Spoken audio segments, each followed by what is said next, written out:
میں نے علماء اکرام سے ملنے کا ایک سلسلہ شروع کیا ہوا ہے. سب سے پہلے میں ملا انجینئر محمد علی مرزا صاحب سے، پھر ملا مولانا طارق جمیل صاحب سے، پھر ملا مفتی طارق مسعود صاحب سے، پھر ملا مفتی حنیف قریشی صاحب سے، اور پھر ملا ابتسام الہی ظہیر صاحب سے.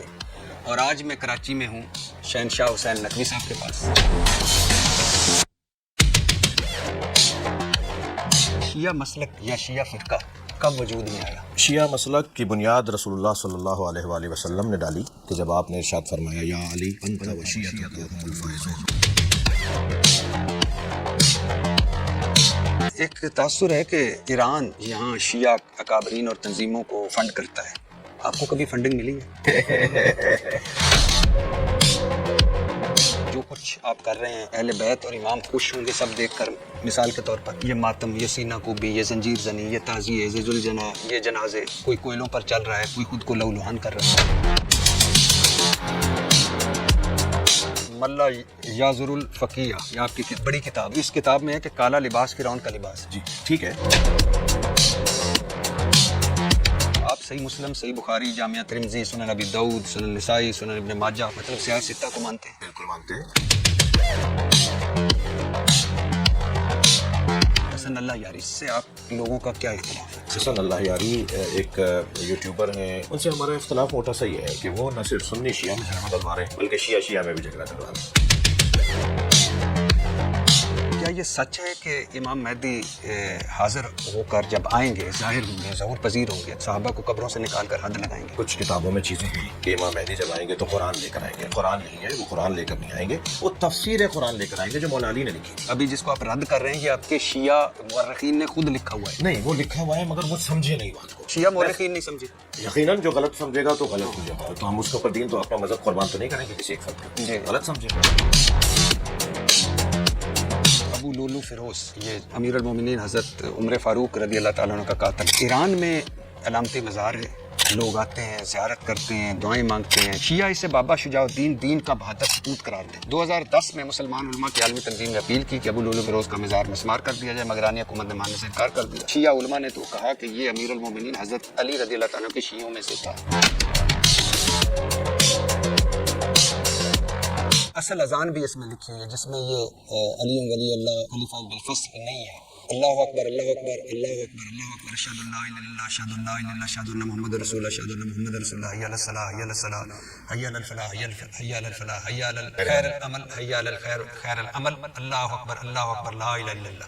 یہ کلمہ اذانوں میں کہنے جز کے طور پہ ہمارے علماء، ہمارے فقہاء اس کو نہیں مانتے، علامت کے طور پہ مانتے ہیں، نشانی کے طور پہ مانتے ہیں. شیعہ عقائد کے مطابق اب مسلمانوں کی رہنمائی کے لیے کوئی کتاب موجود نہیں اور 12ویں امام کا انتظار ہو رہا ہے جو قرآن کے ساتھ غار میں کوئی غار میں نہیں بیٹھے ہوئے، وہ ہمارے درمیان ہو سکتا ہے اس وقت یہاں آئے ہوئے ہوں، ہم پہچان نہیں پا رہے. غیبت کا ہمارا مطلب یہ ہے، ظہور کا ہمارا مطلب یہ ہے کہ جب ہم ان کو پہچاننے لگیں گے تو ظہور ہوگا. غیبت کا مطلب یہ ہے ہم پہچان نہیں پا رہے. وہ ابھی بھی ہو سکتے ہیں. ان کی 1150 سال کی عمر ہے اس وقت. امام کس طرح نبیوں سے افضل ہو سکتے ہیں؟ یہ تو اب رسول اللہ سے پوچھیں نا، اللہ سے پوچھیں کس طرح افضل ہو سکتے ہیں، کیونکہ اللہ نے نبی جیسا قرار دیا ہے مولا علی کو. قرآن کہتا ہے کہ غیبی امور کا علم صرف اللہ تعالیٰ کو ہے. آپ کی کتابیں امام کہتے ہیں کہ اماموں پر آسمان و زمین کی کوئی چیز مخفی نہیں. قرآن کہتا ہے کہ انبیاء اپنی ذات کے لیے نفع و نقصان کا اختیار نہیں رکھتے. آپ کی کتابیں اور امام کہتے ہیں حضرت علی یا حضرت امام جعفر صادق جہنم کے مالک، جسے چاہیں جنت میں داخل کر دیں، جسے چاہیں جہنم میں. قرآن کہتا ہے کہ موت کے وقت اور مقام کا تعین، بارش کے نزول کا علم صرف اللہ تعالیٰ کو. آپ کی کتابیں کہیں کہ ان تمام امور کا علم اماموں کو. قرآن کہے کہ نبی کو مدینہ میں موجود منافقین کا علم نہ تھا. آپ کی کتابیں کہتے ہیں کہ امام شکل دیکھ کر کسی کے منافق یا مومن ہونے کا اندازہ کر لیتا ہے. دونوں باتوں میں تضاد نہیں ہے، دونوں باتیں ٹھیک ہیں. اور دونوں ٹھیک. ہے. ابو عمرو بن محمد بن عمر بن عبدالعزیز کشی کی کتاب اختیار معرفت الرجال معروف ہوئی رجال کشی میں ہے کہ امام جعفر صادق کے پاس کسی شرابی آدمی کا ذکر کیا گیا جس نے حضرت علی کی محبت میں اشعار لکھے تھے. تو امام جعفر نے فرمایا اگرچہ وہ شرابی تھا مگر علی رضی اللہ تعالیٰ سے محبت کرتا تھا، اور محب علی اگر شرابی بھی ہو تو اللہ اسے معاف کر دے گا. شیعہ مسلک کا بانی عبداللہ بن سبا ہے۔ نامور شیعہ مورخ ابو عمر بن عبدالعزیز الکشی اپنی کتاب میں معرفت الناقلین عن الائمۃ الصادقین رجال الکشی میں لکھتا ہے کہ عبداللہ بن سبا یہودی تھا، وہ مسلمان ہوا، حضرت علی سے رضی اللہ تعالیٰ عنہ سے اظہار محبت کرنے لگا۔ اس کا جو عقیدہ حضرت موسیٰ کے وسیع یوشع بن نون کے بارے میں تھا، وہی عقیدہ حضرت علی رضی اللہ تعالیٰ عنہ سے متعلق اختیار کیا۔ یہ پہلا شخص تھا جس نے حضرت علی رضی اللہ تعالیٰ کے مخالفین کی تکفیر کی۔ اسی بنا پر شیعہ مخالفین کہتے ہیں کہ شیعہ ازم یہودیت سے ماخوذ ہے۔ ہم اس کی تردید کرتے ہیں، اس روایت کی ہم تردید کرتے ہیں، اس دعوے کی تردید کرتے ہیں کہ جس کے اندر کمزور چیزیں پائی جاتی ہیں۔ یہ آپ کے سر جی ہمارا کتنے شیعوں نے اپنا نام یزید یا شمر رکھا ہے؟ شیعہ تو نہیں رکھیں گے، نہیں رکھیں گے تو کیوں رکھیں گے؟ حضرت علی کے بیٹے کا نام عمر، حضرت حسن کے بیٹے کا نام عمر، حضرت زینب العابدین نے اپنے بیٹے کا یہ نام کہاں سے طے ہے کہ حضرت عمر ابن خطاب کا وہ نام ہے؟ یزید اور شمر ممنوع ہو گئے جب سے واقعہ کربلا ہوا۔ میں تو اپنے بیٹے کا نام یزید یا شمر نہیں رکھوں گا، میں شیعہ بھی نہیں ہوں۔ تو کیوں رکھے ان لوگوں نے اس لیے کہ ان کے نام؟ نام اگر نہیں تھے نا اتنی یہ۔ بڑی ناراضگی تھی، اتنا نہیں، ان کے نام نہیں تھے نا یہ۔ متا جائز ہے بلکہ ضروری ہے۔ جواز متا کا عقیدہ نہ رکھنے والا شیعت سے خارج ہے، اور متا مجوسیہ مطلب آتش پرست، یہودیہ نصرانیہ کی عورت سے بھی جائز ہے۔ بہت شکریہ سر، آپ کا شکریہ سر، تھینک یو جی۔ السلام علیکم ورحمۃ اللہ وبرکاتہ۔ میں نے علماء اکرام سے ملنے کا ایک سلسلہ شروع کیا ہوا ہے۔ سب سے پہلے میں ملا انجینئر محمد علی مرزا صاحب سے، پھر ملا مولانا طارق جمیل صاحب سے، پھر ملا مفتی طارق مسعود صاحب سے، پھر ملا مفتی حنیف قریشی صاحب سے، اور پھر ملا ابتسام الہی ظہیر صاحب سے، اور آج میں کراچی میں ہوں شہنشاہ حسین نقوی صاحب کے پاس۔ کیوں مل رہا ہوں یہ آپ کو میں بار بار بتا چکا ہوں کہ ایک اللہ، ایک رسول، ایک قرآن، لیکن ہم تقسیم۔ کیوں مل رہا ہوں؟ ہمارا مذہب سچا، ہمارا اللہ سچا، ہمارے رسول اکرم صلی اللہ علیہ وسلم رحمۃ اللہ عالمین آخری انسان تک کے نبی سچے، قرآن سچا، مگر ہمارے اندر جھوٹ ہی جھوٹ۔ کیوں مل رہا ہوں؟ اس لیے مل رہا ہوں کہ ہم جنہیں ایک ہونا چاہیے تھا وہ فرقوں میں بٹے ہوئے ہیں، تقسیم در تقسیم ہے۔ کیوں تقسیم در تقسیم ہے؟ کیوں وہابی، سنی، دیوبندی، شیعہ، یہ ہمارے جو ایک دوسرے کے ساتھ کیوں نہیں اکٹھے بیٹھتے؟ کیوں نہیں امت کو اکٹھا کرتے؟ کیوں نہیں ہم ایک راستے پہ چلتے؟ کیوں مل رہا ہوں؟ اس لیے مل رہا ہوں کہ یہ نفرت اور تقسیم کیوں بڑھ رہی ہے؟ قرآن فروشی کیوں ہے؟ ممبر فروشی کیوں ہے؟ مذہب فروشی کیوں ہے؟ اور مقصد ایک ہی ہے کہ اللہ کرے ہم ایک ہو جائیں، اللہ کرے کہ ہم ایک ہو کر آگے بڑھیں، اور جو اصل اسلام ہے، اللہ، رسول اور قرآن، وہ اسلام پورے ملک میں بلکہ پوری دنیا میں پھیلے۔ اور آج بہت سارے سوالات ہیں میرے شہنشاہ حسین نقوی صاحب سے، اور میں بچپن سے طالب حسین جوہری صاحب کو سنتا آیا ہوں، بہت سارے شیعہ علماء کو سنا ہے، کمال کے لوگ ہیں، اور پھر اہل بیت ہمارے سار آنکھوں پر، اور پھر محبت اہل بیت، اس کے بغیر دین مکمل نہیں ہوتا۔ لیکن بہت سارے سوالات ہیں اس حوالے سے، اور آج وہی سوال میں کروں گا شہنشاہ حسین نقوی صاحب سے۔ سر، سب سے پہلے بہت شکریہ، آپ نے وقت دیا، اور بہت سارے سوالات ہیں، بہت کچھ میری خواہش ہے کہ جو شیعہ مسلک ہے اس کے حوالے سے بہت سارے غلط فہمیاں ہیں، بہت ساری چیزیں ہیں، بہت سارے لوگوں کو پتہ ہی نہیں ہے، تو وہ آج میں آپ سے پوچھوں گا، اور سوالات ہو سکتا ہے تلخ ہوں، مگر اس کے پیچھے مقصد یہی ہے کہ اللہ کرے ہم کوئی شیعہ سنی نہ رہے، کوئی وہابی دیوبندی نہ رہے، کوئی بریلوی، کوئی کچھ نہ رہے، ہم سب ایک ہو کر چلیں۔ بہت شکریہ سر، سب سے پہلے آپ کا شکریہ، آپ تشریف لائے، اور گفتگو، ملاقات اور تبادلہ افکار، تبادلہ انظار یہ انتہائی ضروری ہے۔ مل بیٹھنا، بات کرنا، گفتگو کرنا، سننا، سمجھنا۔ میں سمجھتا ہوں کہ اگر کوئی طالب علم ہے اور چاہتا ہے کہ وہ اپنے علم میں، اپنی معلومات میں اضافہ کرے، اور خاص طور پہ ہمارے جس معاشرے کا آپ نے اشارہ دیا، اس میں تو بہت ہی ضروری ہے۔ آپ کا ممنون کہ آپ تشریف لائے اور گفتگو کا موقع دیا، مجھے اس قابل سمجھا کہ میں اپنے اور آپ کے مشترکہ سننے والوں اور چاہنے والوں سے بات کر سکوں۔ بہت شکریہ سر۔ میرا پہلا سوال ہے کہ یہ شیعہ مسلک یا شیعہ فرقہ کب وجود میں آیا؟ بسم اللہ الرحمن الرحیم۔ شیعہ مسلک کی بنیاد رسول اللہ صلی اللہ علیہ وآلہ وسلم نے ڈالی کہ جب آپ نے ارشاد فرمایا یا علی انت و شیعتک ہم الفائزون۔ 80 حدیثیں میں نے علماء اہل سنت کی کتابوں سے جمع کی تھیں، اور اب تو بہت بڑی تعداد میں علماء اہل سنت نے اس موضوع پر کام کیا ہے، کتابیں لکھ ڈالی ہیں. خاص طور پہ ابھی پچھلے دنوں جو پنڈی اسلام آباد کے ایک بزرگ عالم دین نے کتاب لکھی ہے کہ اہل سنت حدیثوں کی کتابوں میں، احادیث کتب اہل سنت میں، کتب احادیث اہل سنت میں شیعہ روات، شیعہ راوی جو نبی مکرم سے روایت لیتے ہیں، سرکار دو جہاں سے حدیث سنتے ہیں اور وہ پھر اس کو نقل کرتے ہیں. اور جس حدیث کا راوی شیعہ ہے اور وہ نبی سے سن رہا ہے تو اس کا مطلب ہے کہ یہ لفظ شیعہ، اس کی شناخت، اس کا عنوان، اس کی پہچان بے حیثیت شیعہ وہ رسول اللہ کے زمانے سے تھی اور مولا علی کے زمانے سے تھی. تو میرا ہی نہیں بلکہ ہمارے تعلیمات کا یہ دعویٰ ہے کہ شیعہ عنوان جو ہے وہ نبی کے زمانے سے ہے. سرکار نے فرمایا یا علی انت و شیعتکہم جیرانی فی الجنہ. میں ابھی حدیثیں پڑھ رہا ہوں آپ کے سامنے، یہ کتب اہل سنت میں لکھی ہوئی ہیں. وہ اور بات ہے کہ مفتی شامزئی صاحب نے عقیدہ ظہور امام مہدی کے حوالے سے کتاب لکھی ہے. کتاب کا نام ہی عقیدہ ظہور مہدی ہے.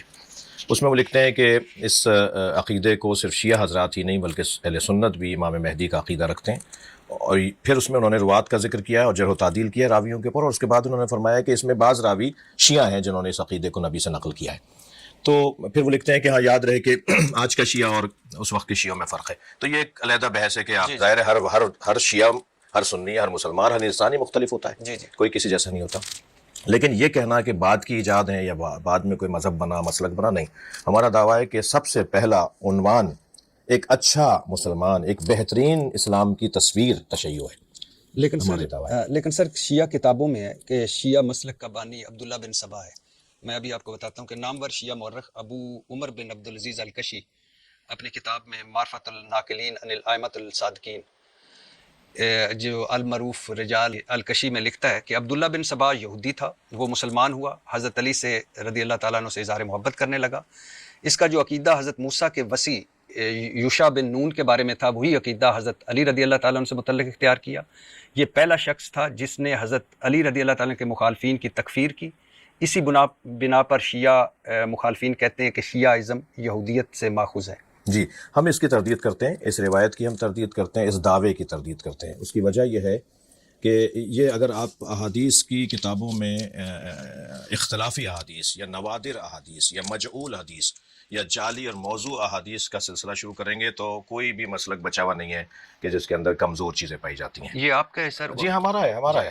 آپ ہمیں بہار النوار کا بھی حوالہ دے سکتے ہیں، مگر میں تو آپ کو اپنی ان کتابوں کی طرف توجہ دلاؤں گا جس میں عبداللہ ابن سبا کو امام علی علیہ السلام نے جلانے کا حکم دیا، زندہ جلانے کا. جی میں اگر نامور جو شیعہ مورخ ہے، شیعہ جید عالم ہے، علم الکلام کے ماہر اور فلسفی ہیں، ابو القاسم حسین بن روح نوبختی اپنی کتاب فرقہ الشیعہ میں لکھتے ہیں کہ عبداللہ بن سبا حضرت ابو بکر، حضرت عمر رضی اللہ تعالیٰ عنہ، حضرت ابو بکر رضی اللہ تعالیٰ عنہ، حضرت عثمان رضی اللہ عنہ، دیگر صحابہ پر تان و تشیع کا آغاز کرنے والوں میں سے تھا. اس نے لوگوں کو کہا کہ حضرت علی رضی اللہ تعالیٰ نے اسے ایسا کام کرنے کا حکم دیا. حضرت علی کو پتہ چلا تو آپ نے اسے گرفتار کرنے کا حکم دے دیا.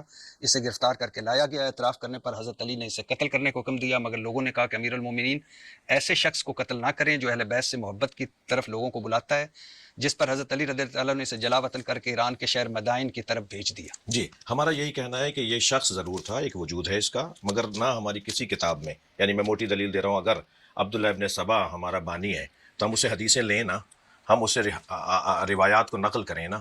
ہماری کسی معتبر خاص طور پہ عقائد کی کتابوں میں اور احکام کی فقہ کی کتابوں میں عبداللہ ابن سبا سے کوئی روایت نہیں لی جاتی. نوبختی کے مطابق یہ یہودی تھا اور اسلام قبول کر کے علی رضی اللہ تعالیٰ کا معتقد ہو گیا، اور یہ پہلا شخص تھا جس نے حضرت علی کی امامت و ولایت کی فرضیت اور آپ کے دشمنوں سے برائت کا عقیدے کا پرچار کیا. یہ دعویٰ ہے نا، دیکھیں یہ دعویٰ ہے ان کا. نوبختی آپ کا بہت بڑا. ہمارا ایک عالم تو دعویٰ نہیں کرے گا، ہمارا ایک عالم تو ہمارا مذہب بیان نہیں کرے گا. جمہور ہمیشہ بیان کرتے ہیں، اکثریت علماء کسی مذہب کے مسلک کے اس مذہب اور اس مسلک کی نمائندگی کرتے ہیں. ایک بات. دوسری بات یہ کہ ایک عالم نے نہیں، میں تو ابھی اگر آپ اس طرح سے گفتگو کریں گے تو تحریف قرآن کی آپ میرے یہاں لے آئیں گے روایات کے، آپ یہاں محدث نوری میں قائل ہوئے ہیں کہ قرآن میں تحریف ہے. ٹھیک ہے، تو میں 4 حوالے آپ کو دے دوں گا کہ سنت کے علماء نے بھی تحریف کی گفتگو کی ہے. صحابہ کرام میں بعض شخصیات قرآن کی بعض آیات کے جو ہے وہ زیادہ ہونے اور کم ہونے کی دعوے دار ہیں. ایسا نہیں ہوتا. اصل میں یہ ہوتا ہے کہ اس وقت فرض کریں کہ عالم تشیع، آج کا عالم تشیع، اس وقت عالم تشیع کیا عبداللہ ابن سبا کو امن کرتا ہے؟ عبداللہ ابن سبا کو ہم آن نہیں کرتے، ہم اس سے دین نہیں لیتے، ہم اس کی مذمت کے قائل ہیں، ہم اس کی لعن کے قائل ہیں، ہم اس کی لعنت کے قائل ہیں۔ کبھی کبھی ایسا ہوتا ہے کہ کسی مذہب کا بانی اس کے مذہب کے ماننے والے اسی کے اوپر لعنت کرتے ہوں، ہم یکسر اس کو مسترد کرتے ہیں، اس کو ضال اور مضل سمجھتے ہیں۔ ائمہ اہل بیت نے اس کی مذمت کی ہے، مولا علی کا جو آپ نے واقعہ سنایا اس کے علاوہ بھی ائمہ اہل بیت نے، امام علی نقی علیہ السلام سے، امام جعفر صادق علیہ السلام سے روایات ہیں۔ ہمارے یہاں اس شخص کی سب سے موٹی بڑی دلیل یہ ہے کہ ہم اس سے دین نہیں لیتے، ہمارا اگر بڑا ہوتا، ہمارا اگر سربراہ ہوتا تو ہم اس سے دین لے رہے ہوتے، ہم اس سے مذہب اور دین نہیں لیتے۔ سر شیعہ مسلک کے کتنے فرقے ہیں؟ شیعہ مسلک کے فرقوں کو اگر آپ لیں گے تو امام زین العابدین علیہ السلام سے فرقے بننا شروع ہوئے، اور تعداد میں تو میں نہیں سمجھتا کہ 2 4 5 سے بھی زیادہ ہی ہوں گے، لیکن جو مشہور فرقے ہیں ان کا میں تذکرہ کر سکتا ہوں۔ اس میں اسماعیلی، جو حضرت امام جعفر صادق علیہ السلام کے فرزند حضرت اسماعیل کو اپنا 7واں امام، امام جعفر صادق کو 6واں امام، اور حضرت اسماعیل ان کے بیٹے کو اپنا 7واں امام مانتے ہیں۔ اور جو اثنا عشریہ یعنی ہم لوگ، ہم امام موسیٰ کاظم علیہ السلام کو اپنا 7واں امام مانتے ہیں۔ اور پھر اس وقت پوری دنیا میں جو غالب اکثریتی شیعہ لوگ ہیں وہ اثنا عشری ہیں، 12 امامی ہیں، 12 امامی ہیں۔ زیدیہ بھی شیعہ سر فرقہ ہے، وہی میں غالیہ، زیدیہ، رافضہ، جی ہاں، یہ غالیہ، تین۔ جی ہاں، اور روافظ شیعہ کہلائے ہیں ماضی میں، زیدیہ کہلائے ہیں، واقفیہ کہلائے ہیں، مرجعہ کہلائے ہیں۔ ان ناموں سے شیعہ مختلف ادوار کے اندر فرقے بنتے رہے ہیں، مگر اس وقت جو غالب اکثریتی شیعہ شناخت رکھنے والے لوگ ہیں وہ اثنا عشری ہیں، جن کی تعداد غیر اثنا عشریوں سے 90% زیادہ ہے۔ یعنی آپ شیعہ جو مولا علی کو پہلا امام مانتے ہیں، پہلا خلیفہ بلا فصل مانتے ہیں، اور وہ خلافت کے حوالے سے ایک جو ہماری یہاں کی ایک خاص بحث ہے اس کا عنوان رکھتے ہیں، وہ جو پہلا امام مولا علی کو مانتے ہیں اور امام جعفر صادق علیہ السلام تک مشترک ہیں۔ پھر امام جعفر صادق کے زمانے میں اور امام موسیٰ کاظم کے زمانے میں، پھر امام علی رضا علیہ السلام کے زمانے میں شیعہ مختلف فرقوں میں تقسیم ہوتے چلے گئے۔ اور اس وقت بھی تقریباً 400 سال سے جو اکثریت بڑی تعداد شیعوں کی ہے وہ اثنا عشری